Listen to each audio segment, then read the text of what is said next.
You know, if you really think about it, we've gone from the smallest government in world history to the largest government in world history in a shockingly short amount of time. And during this short time, we've seen individual freedom and civil liberties decimated in the wake of the state's never-ending quest for more and more control. Democrats, Republicans, both are to blame. This show isn't about picking sides. It's about returning power to its rightful owner, the individual. Welcome to Freedom Strips on the We Are Libertarians Network. Well, welcome back to a brand new episode of Freedom Strips. I have a very special guest with me today. My guest today is a senior lecturer in psychology at Clemson University and the 2020 Libertarian Party presidential nominee, Dr. Joe Jorgensen. Dr. Jorgensen, thank you very much for meeting with me today. Oh, hey, happy to be on. Thank you. Oh, wonderful. Well, let's just start the show off with a little bit of an introduction to yourself for those who may not know you. Let the listeners know a little bit more about yourself, how you became a libertarian, and why you're running as a libertarian for president. So I joined the libertarian movement about 40 years ago. I heard a libertarian on the radio. That's why it's so important to have podcasters and radio shows out there. And when I heard it, I thought, wow, that somebody else believes what I believe. I thought that I was the only person in the world that thought that. So it was so great to meet like-minded people. I ran for U.S. House in 92. I was Harry Brown's 1996 running mate, VP. And together, Harry and I doubled the party size, which is the largest increase in Libertarian Party history. And I'm so pleased to be now on the top of the ticket for 2020. Well, Did I miss anything there? No, that's quite impressive, and I think congratulations are in order for you. Congratulations for winning that nomination for a hard-fought race. I know there were several big candidates that fought very hard for that, so congratulations for coming out on top. And you did mention that Gary Johnson ran and got 4.5 million votes, coming to just over 3% of the total national vote, I think it was, which was monumental for the Libertarian Party. That was the largest vote captured by a Libertarian by far. But it has been argued that it didn't really translate to party membership. I have heard that say it didn't really transfer to party membership, and rightly so. By some individual voters, Gary Johnson was kind of seen as sort of like a protest vote, but it didn't really move the needle for libertarian ideas in their minds. So how can you balance receiving votes while also successfully promoting libertarian principles? Yes, I would like to point out that votes are important since we are a political party. And I really admire Gary for getting by far the most number of votes. And he actually did pretty well when it comes to membership. So Harry Brown and I added about 8,500 new members, and he added 7,500 new members. So it was still pretty close. But while we do need votes for ballot access, I think that the movement is almost as important as votes, because we do need other candidates, state, local, federal level. We do need people running for governor, mayor, and all of those. And we need the supporters. We need people knocking on doors, donors, candidates. So I think that in order to grow the movement, we just need to get as many people in as possible. And we are so ecstatic. It turns out that we're getting many more volunteers so fast, more than we ever dreamed we could. And so many of them are non-libertarians. That's what the excitement, that's the most exciting thing about all of this. Wow, great. So they're kind of coming from, is social media where you find most of those volunteers coming from, or how are they getting in contact with you there? I don't have the data on that, but yes, I've got a great social media team, and a lot of it is, we heard Joe on some podcasts, or we heard Joe on the radio, and we really like what she has to say. So a lot of them aren't saying, well, I'm a libertarian, so I'm helping out. They're saying, we want to see Joe president. And I think a lot of that is reflected. We keep hearing how, the media keeps referring to them as the two old rich white guys running. And I think right. Just you've got rich guy number one, rich guy number two, and they don't see that as much of a choice. Right. Yeah, I think rightly so too. To kind of me mention, and it's not so much that how much money you have, it's that the way our country was set up, and I loved your opening talking about how we have the smallest government. Our government was set up as a citizen statesman where you go to Washington if you're a politician, you pass laws for a few months, and then you go home and you live under those laws you created. And I don't think Joe Biden has ever had to live under a law he created. And I think that's the real problem here. Yeah, I think, especially with, in recent times with all of this George Floyd mess, you can kind of go all the way back to the Clinton crime bill that Biden was sitting there and right hand in hand with Clinton on that crime bill that kind of set the stage for this kind of police brutality and militarization of the police that we're seeing.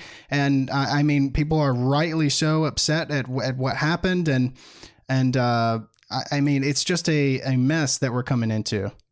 Yeah, you're absolutely correct. And when people have asked me how I would solve the problem, I always first ask, can we talk about what created the problem? And one of those is just what you're talking about. And what we have right now is the federal government providing local police forces with all sorts of paramilitary equipment, with free money for more, free training. And if you're a police force and the federal government says, hey, you want a free tank? Okay, sure, I'll take a free tank, because you know that it came from your taxpayer dollars, taxpayers in your area. So, why let somebody else have your money? But what's interesting is that, of course, as a libertarian, you know that crime and police should be done at a local level. Not that crime should be done. Maybe I said that a little wrong, but the policing of crime should be done at a local level. Assault, robbery, burglary, and so forth. There's no need for the federal government to get involved. And by having them over involved, it's just escalated the problem. And if you ask the average citizen, hey, would you like your property taxes to go up so that you can buy a new tank for your police department?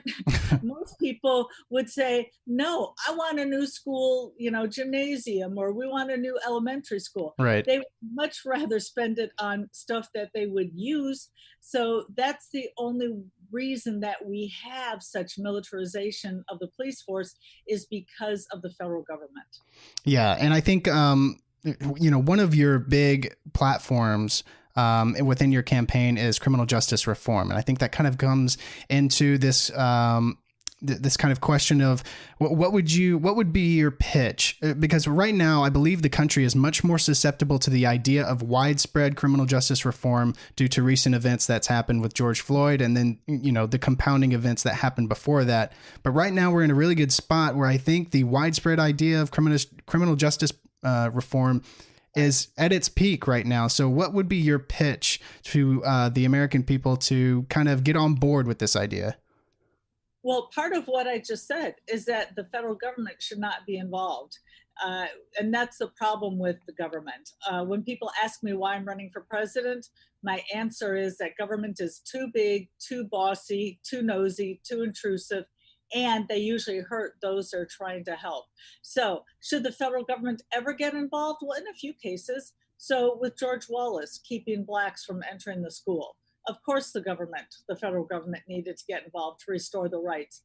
But for an average thing like policing the streets, no, the federal government should never get involved unless the governor specifically requests help and it's truly needed. But to just go sending tanks and paramilitary equipment everywhere, that's going to cause more problems than it solves. Right. Sticking with current events, the government response to the COVID-19 pandemic, it's directly led to the greatest transfer of wealth in this country's history, from the working class to the elite, to big bankers and corporations getting huge cash influxes from the Federal Reserve, while the average American citizen is stuck with the bill, and really their only reward for getting stuck with that giant bill is just a measly $1,200. So that's how they get you a hook, line, and sinker there. So really, with the thousands of small businesses that have gone under and the millions of people that the government-led intervention has essentially created a process where it made it illegal to work, What would a libertarian president, Joe Jorgensen, do in a kind of COVID-19 pandemic type situation, trying to curtail that in a way where it doesn't also completely strip civil liberties and freedoms? Well, the first thing I would have done is not put everybody under house arrest. This was the largest assault to our personal freedom in my lifetime. I think there are two major problems, two major mistakes that Trump made. First of all, with the FDA. Ever since 1962, drug companies have had to prove efficacy in addition to safety. And so, and that sounds nice, except that it costs millions, if not up to $1 billion, just to bring a new drug to market. So that's a big obstacle when you're trying to get something to the market fast. So with the coronavirus, there were over 60, and that's 60, over 60 companies making test kits. The FDA only approved 2. And what happened to the other test kits? Basically, they went around the world. And so we kept seeing news of all these countries doing heavy testing and how we needed to do that. Yeah, they're all using American test kits. You know, we've got American ingenuity, and people around the world get to benefit from it, but we don't. And the second thing that Trump did, and so I would use my Emergency Powers Act to get rid of the efficacy requirement and just keep the safety requirement. The other thing he did was early on, when they were saying maybe 60 to 80% of the people with the virus showed no symptoms, he was telling Americans, if you don't have symptoms, don't get tested. So that means you could have the virus, not know it, and circulate among other people and spread it, rather than getting everybody tested so that people who needed to stay home knew they needed to stay home, and to stop the spread that way. Yeah. And it's so interesting because as time moves forward, we see how many things were just gotten wrong in this whole situation, not just from the federal government, but from the professional medical centers like the Center of Disease Control and the WHO. I just saw an article today that the WHO said that the spread of asymptomatic patients was actually very rare. So they're even starting to backtrack on that. So it's very, very difficult to know what is correct and what is right, what is wrong. But the government just kind of stepped in and made these blanket changes, putting people in house arrest, making it illegal to work. So yeah, the World Health Organization is not our friend. No. I think they've been caught plenty of times, really, with heavy influence from the Chinese government influencing their decisions. Yeah, exactly. Yeah. So let's transition over a little bit right now. So right now we have a president who ran a heavy campaign on ending wars and bringing the troops home, yet there hasn't been a single war ended. And really the only troops that are here are actually the National Guard marching through American cities, which is kind of frightening to see. I mean, I saw pictures of Washington, D.C. with soldiers lined up on national monuments and keeping people out of public areas. So it's all very frightening and just a disaster. But what would be your plan to kind of follow through with this false promise that President Trump came in with of ending the endless wars and bringing the troops back home? Well, first, mine would be a real promise. And I'd like to point out that one of the reasons that the polls got it wrong with Trump is that they weren't polling people who either had never voted or haven't voted in 20 years, because so many of these people said, we give up, government's never going to change.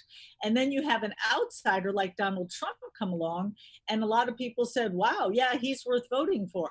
But here's what's scary is he was an outsider. He did not have 40 years of political favors to repay. And yet even he couldn't make government smaller. So if an outsider like Trump can't make government smaller, then that should give any Republican, the message that there is no hope that any Republican can make government smaller. And yes, he said that he would cut deficit spending. It's gone up. And with the wars, what he's done is he's either rearranged the troops, or in some countries, maybe he's moved the troops out, but then he puts in drones. And that's still involvement, and it still makes us less safe. So my policy, and by the way, bringing our troops home is one of my top 3 platform planks. So I would like to bring our troops home, turn America into one giant Switzerland, armed and neutral. Perfect.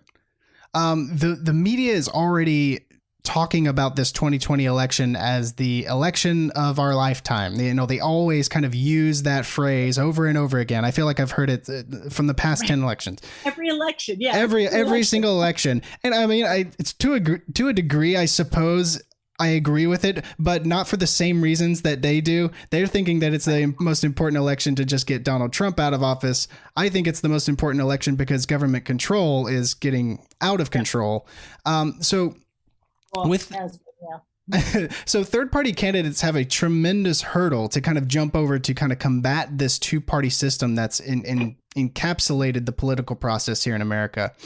Trump supporters are going to say that a third-party vote is essentially a vote for Joe Biden, and Biden supporters are going to echo that same sentiment that a third-party vote is going to be a vote for Trump. So what would be your pitch to both Trump supporters and Biden supporters that breaking away from that two-party system and casting a vote for Joe Jorgensen would be the best for both of them?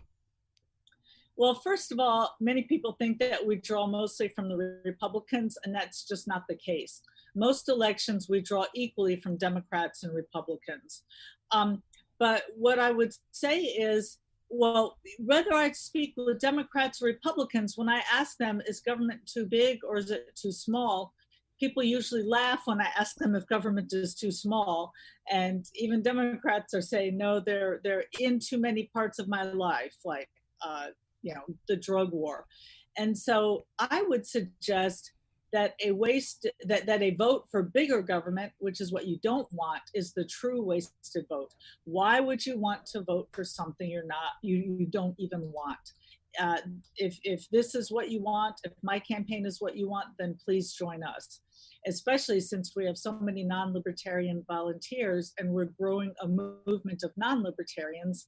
Let's grow this movement of what all Americans really want. And there are, by the way, 40 to 45 million Americans out there who do lean libertarian. They just have never voted our way or not sure about the party.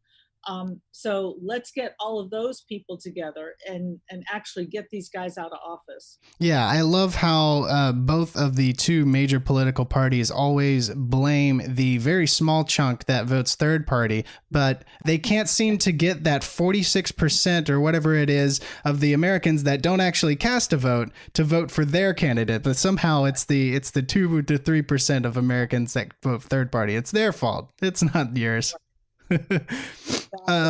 So Ron Paul was really like the only candidate that I know of that was successfully incorporated how important to the American people ending the Fed was.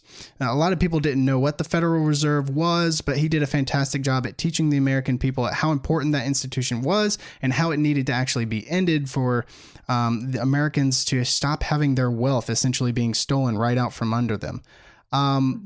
In your eyes, how important is it to end the Fed, and what steps will you take to do so?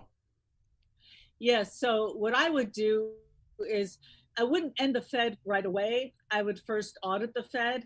And of course, we need a free market money supply. But if we do it all at once, that could be disastrous. So I would first audit the Fed.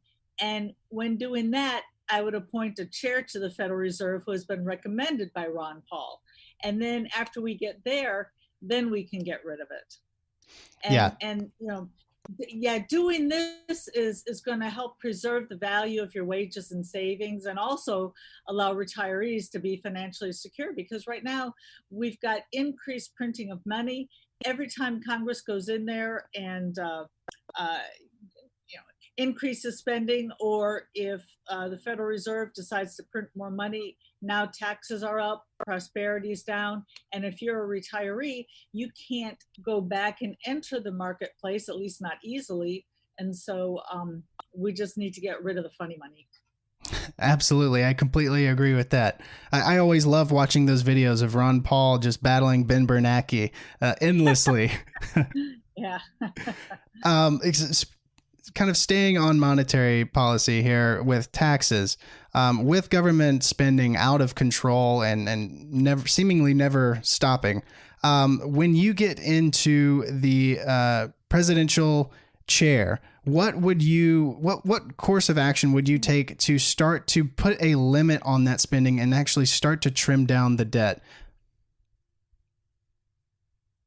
Well, I would meet with the cabinet and tell everybody, okay, you need to start cutting and come back with proposals.